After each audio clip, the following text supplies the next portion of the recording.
What's up everyone, this is Cher talking, welcome back to my channel. Today's video is a review for the Romancing Festival Goddess banner that brings 3 goddesses. We have Apollo, Creator, and Goddess. These characters bring utility and damage on the same time.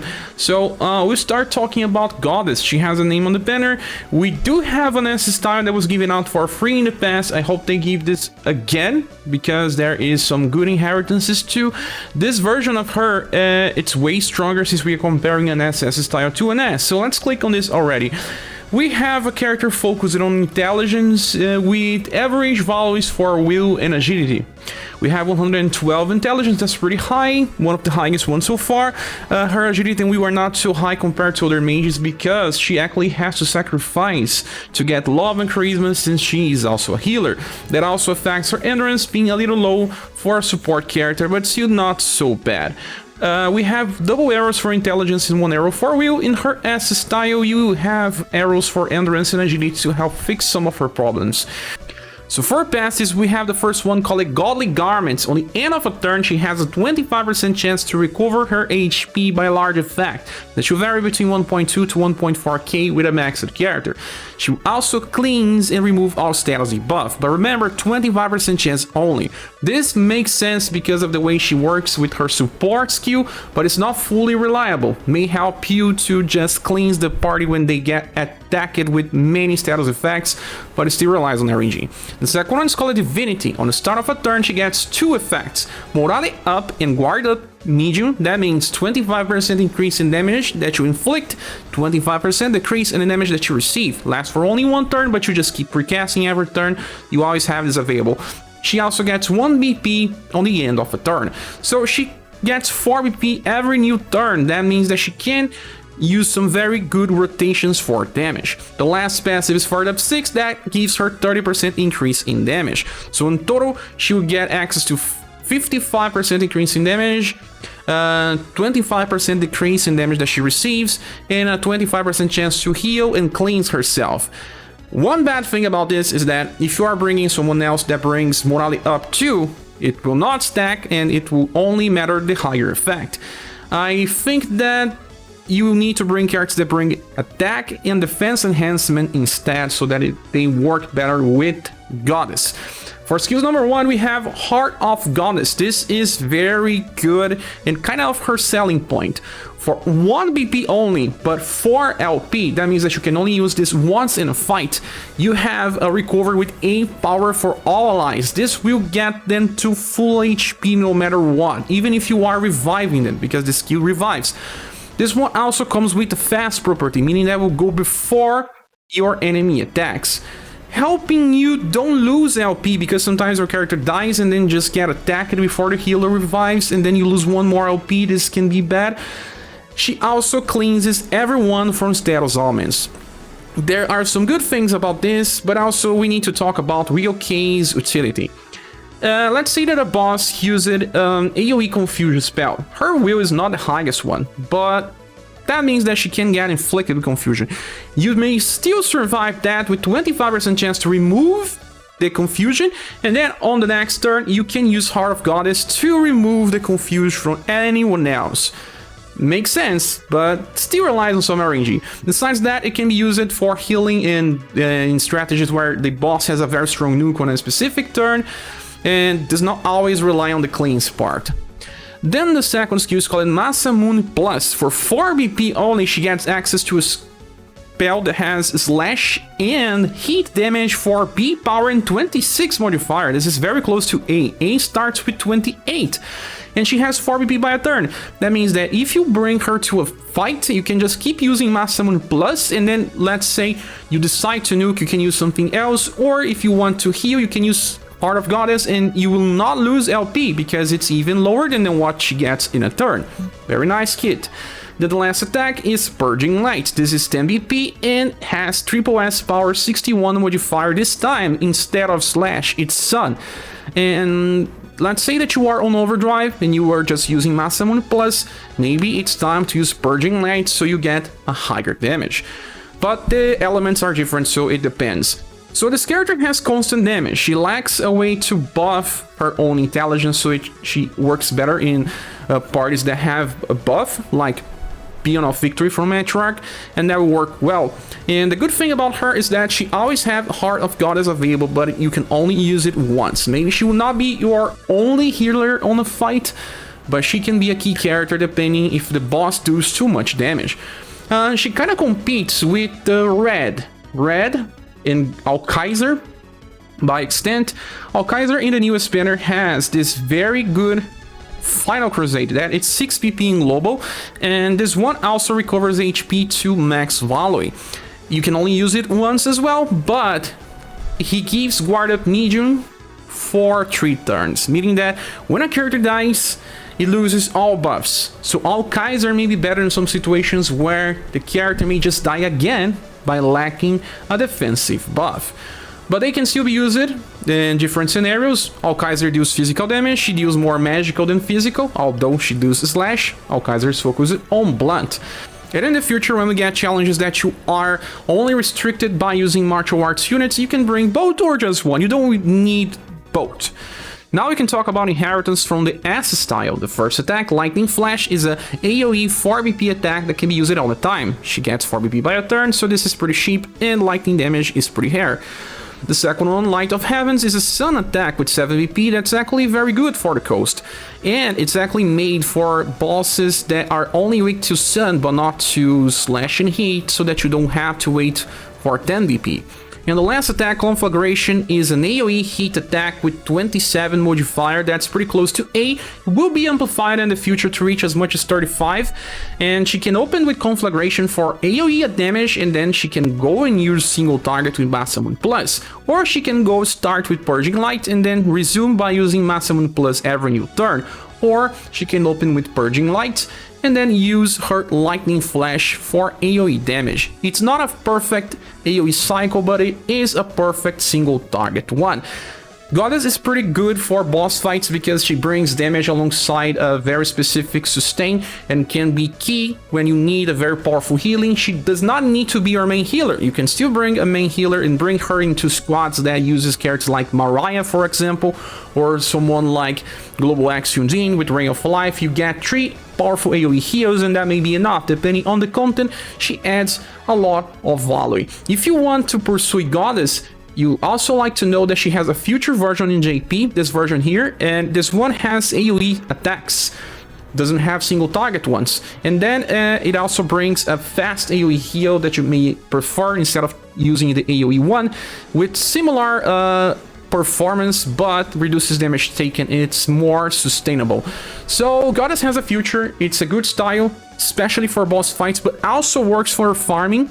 So in my opinion, Goddess is a very good character. I cannot say that she is a must-have, but she will still be receiving a double S grade on our tier list and a very high one because she offers damage, can be used in farming, and can also be used in boss fights and be a key character depending on the situation, but not exactly as your main healer, a support unit that can also do damage.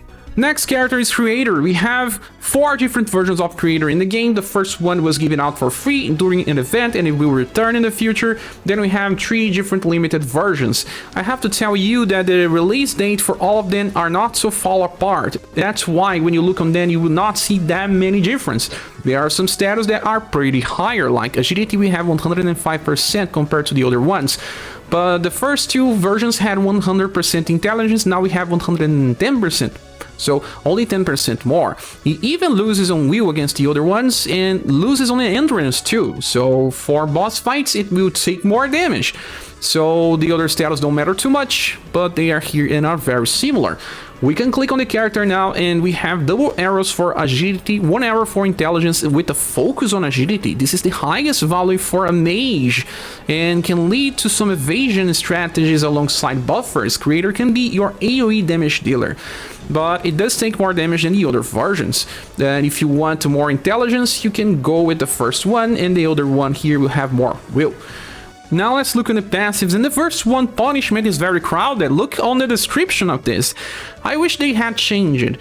This one means that when you attack with any of the skills that it has, you have a 37% chance to trigger Holy Wrath. Holy Wrath is an attack that he has with the second version.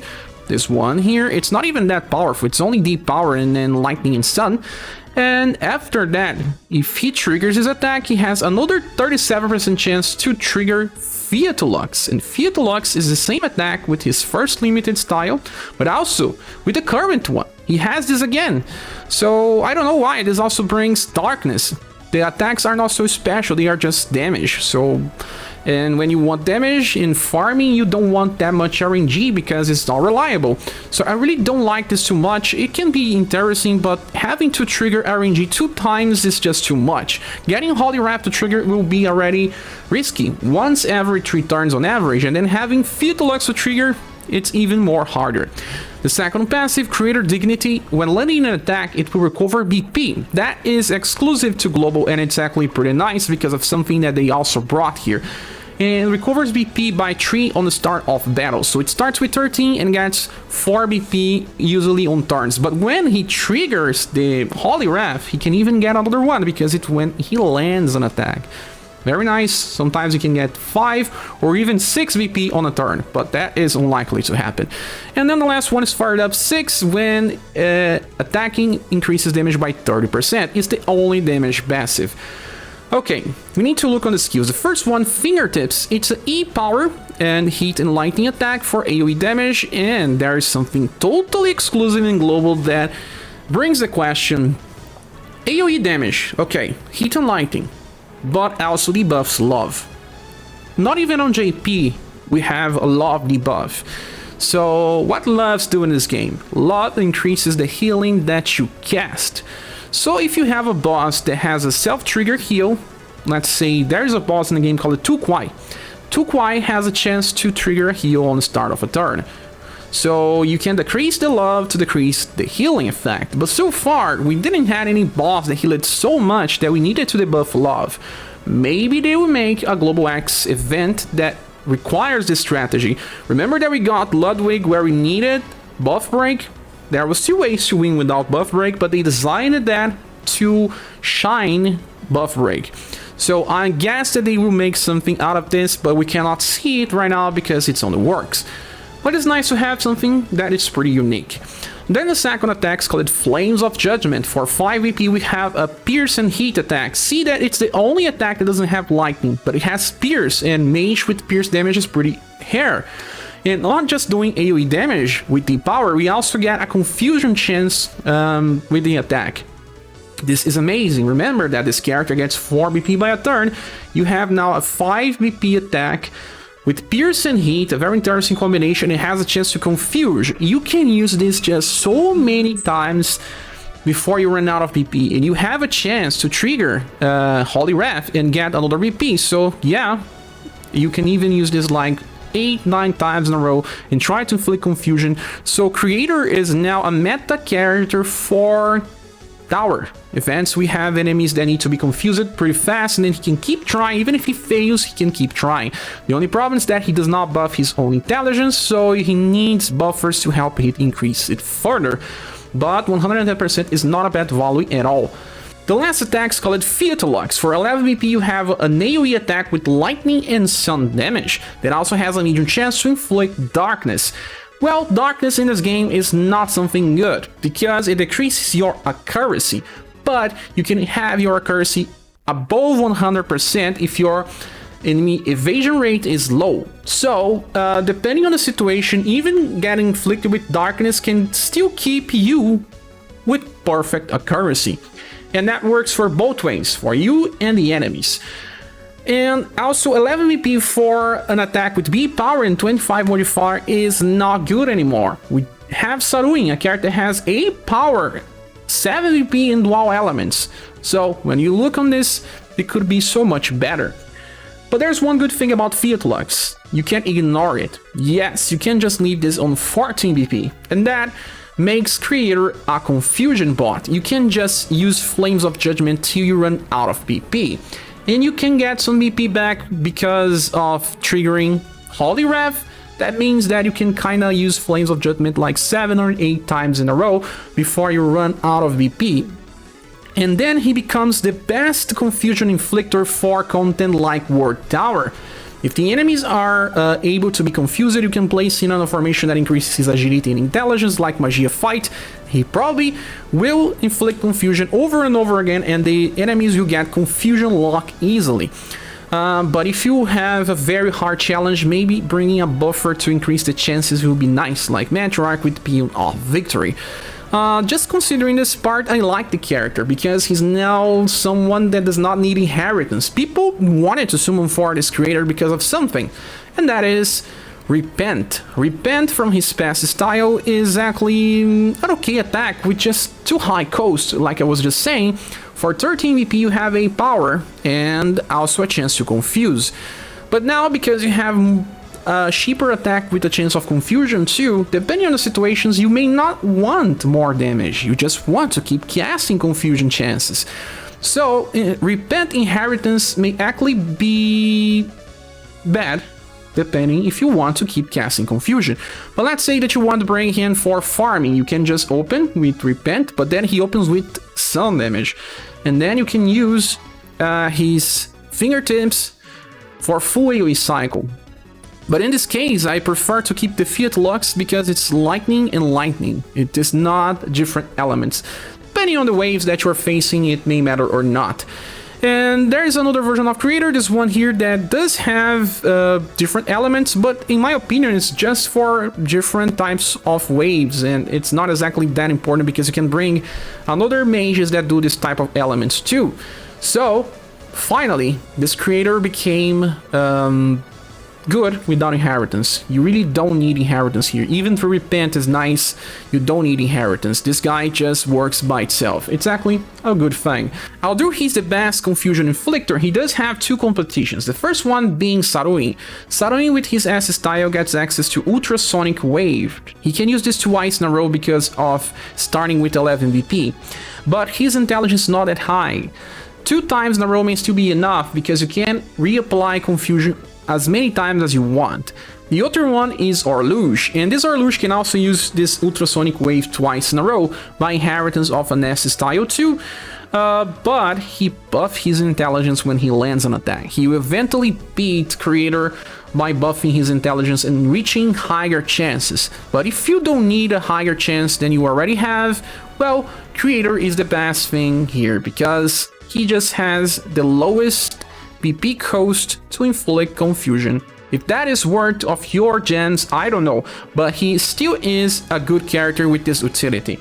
The damage potential in this guy may not be so high, especially when we get more and more characters, but he stays as a useful unit for confusion at least. But still, this guy will be receiving a low SS grade on our cheer list. Remember that he also has high agility, so that he will be the best one to go first to try to confuse. Also can be used in evasion strategies if one of his attacks is hitting the weak point of the enemies. Also, there's only one bad thing about him. Right now, there's competition. He is not the best or a meta character for farming, and when you need him, there is also replacements. So not something that is exactly a must-have, while still being a good option. And the last character is Apollo. We have 3 different versions of Apollo in the game. The first one is a free S from an event, then we have the second one being the first limited, and the third being the current one. We have higher agility, intelligence, and will, and these are the status that this characters focus on. This agility is not so bad, intelligence is 115%, this is extremely high, one of the best in the game, and will is 94%. We have bonuses on intelligence and will. In order to get double arrows in intelligence, you need his best style, and also you get agility from there too. Well, this character passives are very strong. It reminds me of Iskandar or also the last version of Barthélemy, but it's more comparable to Iskandar. First of all, on Parallel Magic, on the start of a turn we get 15% buff to intelligence, so offensive, right? And then a defense enhancement boost that decreases damage by 30%. His will is pretty high already. Endurance may not be so high, but it will decrease damage all the time by 30%. Then we have Energize, Intelligence and Will. On the start of a turn, it will increase Intelligence by 15% again, but also Will. Okay, so this is important. The past version of Apollo had a way to get intelligence and the defense boost already. This was good, but now he can buff intelligence twice and also buff his will, so he became much better in boss fights. And like I said, kind of reminds me of Iskander because of the way that they were built. Iskander has the same thing but for STR, but also for will. Both are strong against magical content. And the other character that we can compare is Barthélemy, and he gets intelligence and the defense boost, but instead of buffing himself again, he tries to buff the whole party for 2 status even, but with a chance instead of a guarantee. So these characters have very similar damage. They stack status, they do more damage over time, and will help you against boss fights without needing to be healed as much as other characters. Yeah, very nice combination alongside Fired Up 6 that increases damage by 30%. For our skills, we have Meteor Dust for 4 BP, an AoE attack with Blunt and Heat, Deep Power, 11 modifier. May not be so high, but it's comparable to Sun Flash from Urpina. Sadly, he only gets 3 BP by a turn. Sometimes he may not have enough to use Meteor Dust. The second one, Magi Aura. It's a heal spell that he covers a lot of HP, almost enough to get him to 0 to max, and also gives him guard up medium for 3 turns. This character is already pretty defensive. He already has a defense boost, and then he will give himself guard up to receive him less damage after he heals. So you will just not need to heal him directly. He can do it himself. Then the last attack is called Masamune Fury, and it's a 8 PP attack with double S power, 53 modifiers, pretty close to triple S, but not yet.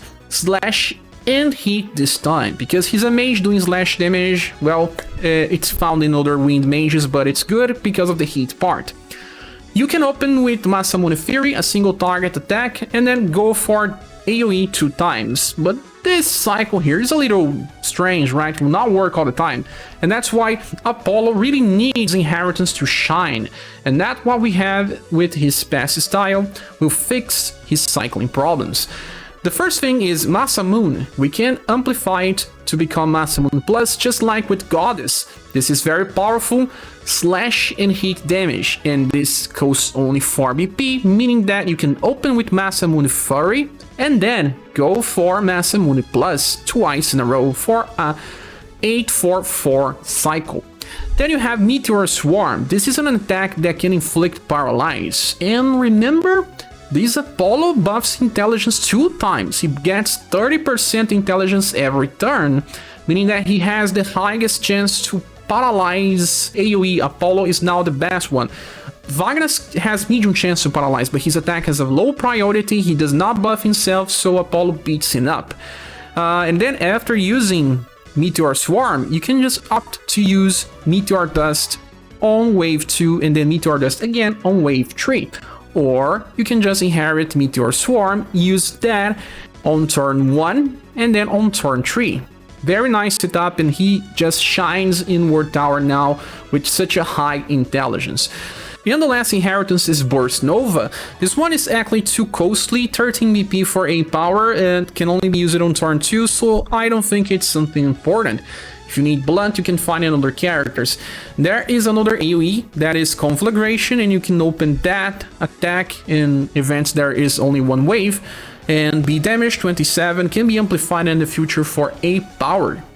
Then we have Toxic Gas. Guys, this Toxic Gas is nice because he has a chance to poison. Since he buffs 2 times, he now has a very good chance to poison enemies with resistance. But he cannot paralyze and poison with this style. He can only inherit one thing. So you need to paralyze or do confusion with other character, and then he will just try to poison them up. There is some interesting combinations with Apollo and Creator now, because one can just inflict confusion and the other one will just inflict poison, and in Tower this is a very nice combo.